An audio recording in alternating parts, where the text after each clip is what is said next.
Begitu kita mampu berbagi kebaikan pada orang lain, muncul kalau bahasa psikologi namanya self-esteem, kebanggaan diri. Alhamdulillah meskipun kecil. Assalamualaikum warahmatullahi wabarakatuh.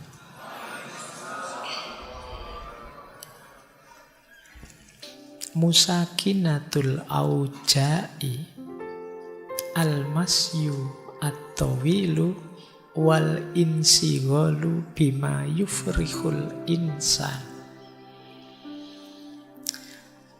Musakinatul auja' itu pereda nyeri.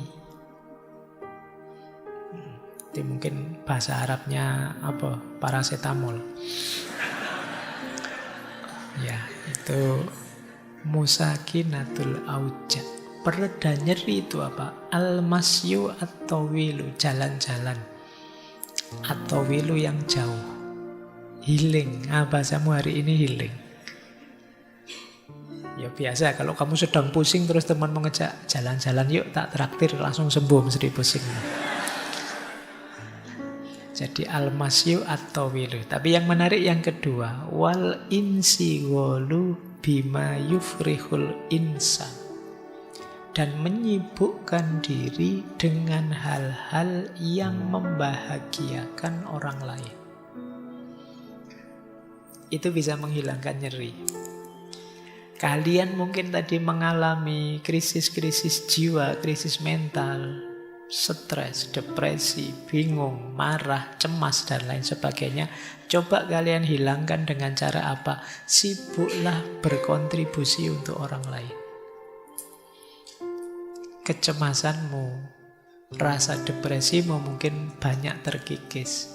Karena secara sekaligus ketika kamu berbuat baik pada orang lain, sebenarnya kalian sedang menegaskan dirimu bahwa ternyata aku ini penting juga ya.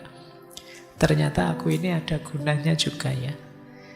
Ternyata aku ini meaningful juga dalam hidup ini. Itu menggembirakan.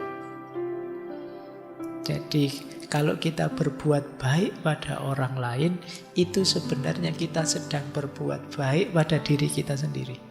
Dan itu ada hadisnya yang begitu. Dan ini memang makna langsungnya begitu. Begitu kita mampu berbagi kebaikan pada orang lain, muncul kalau bahasa psikologi namanya self-esteem, kebanggaan diri. Alhamdulillah meskipun kecil, aku bisa bantu orang lain. Meskipun sepele, hidupku ternyata bermakna juga. Nah itu yang disebut al-insighal bima yufrihun nas. Ya kalau yang pertama al-masyu at-tawil itu memang untuk meringankan hati, maksudnya keluar-keluar sana loh, jangan stuck di situ terus. Kalau kamu di kamar terus murung, terus mengurung diri, ya tidak longgar hidupmu. Biar tidak sumpek lagi, tidak stres, coba lihat keluar-keluar. Ya ke sekitar-sekitar lah. Pak, saya tidak punya uang, Pak, keluarnya paling ke kos sebelah. Tidak apa-apa, mungkin di kos sebelah kamu akan ketemu temanmu yang lebih susah daripada kamu. Itu kan kamu terus bersyukur, alhamdulillah. Nasibku jelek tapi ternyata ada yang lebih jelek. Itu gunanya kamu healing-healing, jalan-jalan keluar.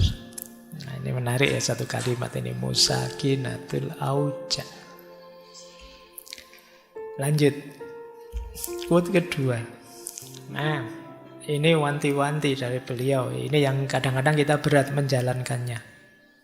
Ihdharul batnah. Jagalah benar-benar perutmu. Fa inna aksaror ilali innama tatawalladu min fudulit to'ami. Sesungguhnya sebagian besar penyakit itu muncul dari berlebihan makan. Ini nanti hubungannya dengan diet ya. Makanlah yang tepat sesuai kebutuhanmu. Tidak hanya yang bergizi, tapi termasuk tadi ya, yang sesuai kondisi mentalmu. Mungkin kamu perlu memperkuat unsur apa, melemahkan unsur apa. Karena kuncinya ada di makanan. Maka peringatannya Ibnu Sina, ihdzarul batnah. Khawatirlah dengan perutmu. Jadi jaga. Karena perut kita itu sifatnya sangat toleran, terbuka. Apa saja kita masukkan, dia terima. Kalau mulut kan enggak. Mulut itu pahit, kita muntahkan. Enggak enak, kita lepeh. Tapi kalau perut, kita isi apa saja, dia oke. Makanya kita harus menjaganya dari luar. Karena di dalam dia welcome saja sih, kita kasih apa. Sarapan gorengan oke. Nanti makan siang gorengan lagi oke. Malam-malam gorengan lagi oke. Seminggu 7 hari Indomie terus oke, enggak apa-apa. Dia nerima saja. Padahal kunci kesehatanmu ada di situ. Ada yang bilang perut itu otak kedua, kepala kedua kita. Jadi sebagian besar penyakit jalurnya di situ. Maka perhatikan apa yang kita masukkan ke dalam perut kita. Baik, ini quote kedua. Kita lanjutkan ngaji lagi. Al-musta'iddu lisyai' takfihi ad'afu asbabihi. Orang yang siap, boleh juga diterjemahkan orang yang sedia, orang yang mau terhadap sesuatu, itu takfihi, cukup baginya ad'afu asbabihi, sebab yang paling lemah, paling ringan, tidak masalah. Misalnya begini loh, kalian misalnya tadi disuruh olahraga, disuruh mengatur makan yang tertib, disuruh apa saja, macam-macam tadi yang disuruh ya. Itu kalau memang teman-teman mau, tidak perlu alasan banyak, tidak perlu bikin argumen ini itu, jalan sudah. Tapi kalau dasarnya memang ogah-ogahan, tidak mau, diberi alasan berapapun tidak cukup. Dasarnya memang tidak mau. Disuruh olahraga misalnya, wah alasanmu banyak. Pak, yang rajin olahraga tiba-tiba meninggal juga banyak. Yang rajin olahraga tapi terus sakit-sakitan juga ada. Jadi kamu akan cari 1001 alasan karena aslinya kamu tidak mau memang. Jadi ini mungkin untuk pelajaran kita ya. Kalau kamu ngajak-ngajak temanmu apa, entah itu untuk kebaikan apa, acara apa, kok dia nyari 1001 alasan untuk tidak ikut dan tidak mau, jangan kamu paksa, itu memang dia tidak mau. Yuk ikut yuk jadi panitia ini, ikut ngurusi ini yuk. Wah, saya besok ada jadwal kuliah. Enggak kok, tadi dosennya bilang besok kosong kok. Oh iya ya, saya lupa, besok saya mau ada acara apa gitu. Itu sebenarnya ya kamu pahamlah dia enggak mau. Kalau dia mau, al-musta'id lisyai', kalau dia memang siap dan mau, enggak perlu alasan berat, enggak perlu alasan banyak-banyak. Ad'afu asbabihi cukup. Alasan paling sederhana, mungkin juga sepele pun cukup. Ini sebenarnya sindiran ya.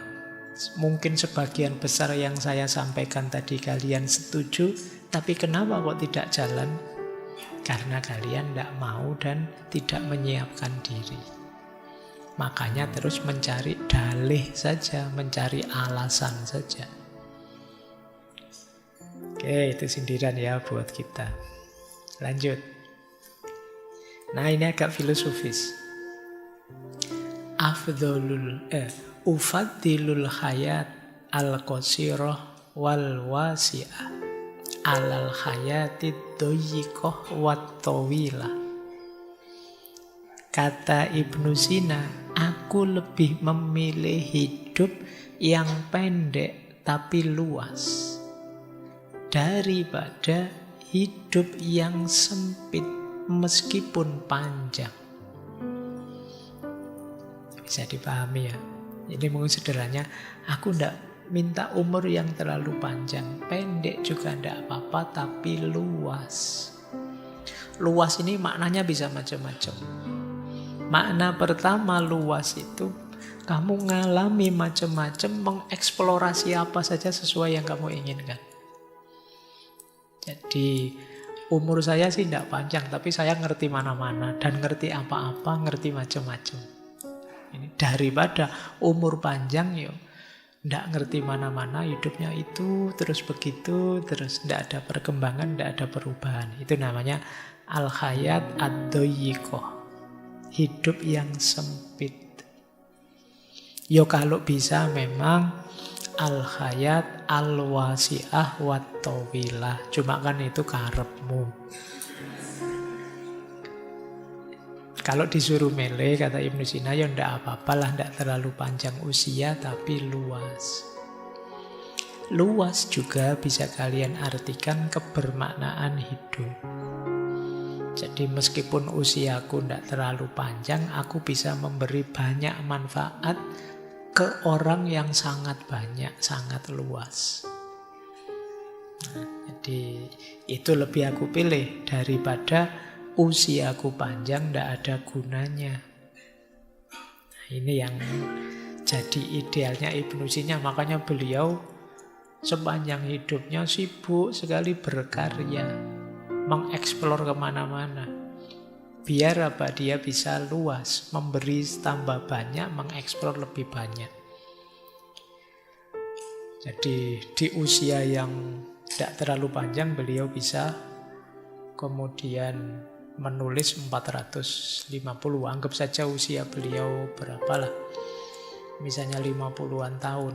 Kalau 450 itu ya lumayan, setahun itu bisa berapa? 8 lebih buku. Itu pun kalau sejak umur setahun sudah nulis buku ya. Nggak mungkin juga ya, mesti nulisnya umur 20-an tahun. Intinya kita nggak ada apa-apanya, wis gitu aja ya. Dan yang beliau sampaikan ini ya memang nek basa Jawa ini sumbut. Memang beliau orang besar dengan karya-karya besar, manfaatnya sampai hari ini kita rasakan. Terakhir, ini tiba-tiba saya tertarik membawa ini. Mungkin tidak relate dengan tema sebelumnya, tapi mungkin menarik untuk bahan renungan teman-teman ya. Bulina biqaumin yadhunnuna annallaha lam yahdi siwahu. Bulina ini dari akar kata balak, musibah. Bully, mungkin istilah bullying itu dari bahasa Arab mungkin ya. Bulina itu kita diberi musibah dengan orang-orang yang menganggap bahwa Allah tidak memberi hidayah kecuali pada kelompok mereka. Jadi maksudnya apa?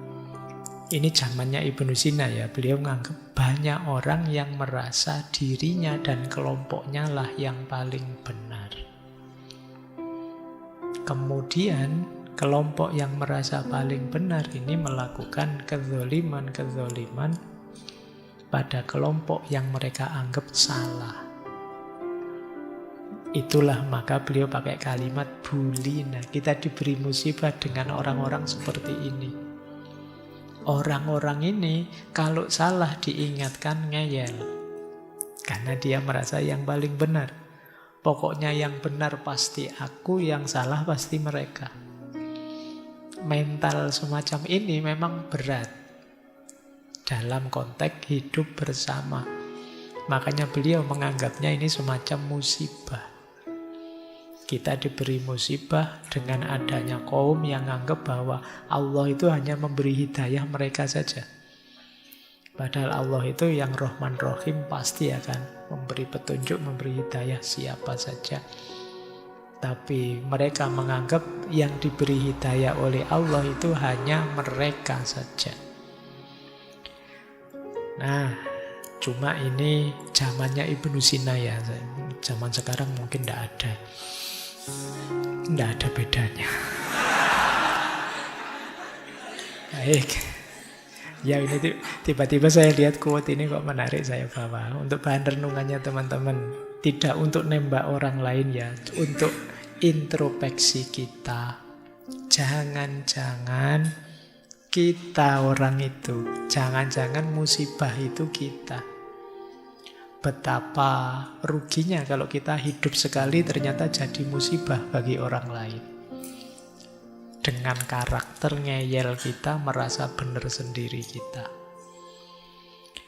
Baik, saya kira itu ya untuk malam hari ini. Oke, saya akhiri untuk malam hari ini. Kurang lebihnya mohon maaf. Wallahul muwaffiq, wallahu a'lamu bissawab. Wassalamualaikum warahmatullahi wabarakatuh.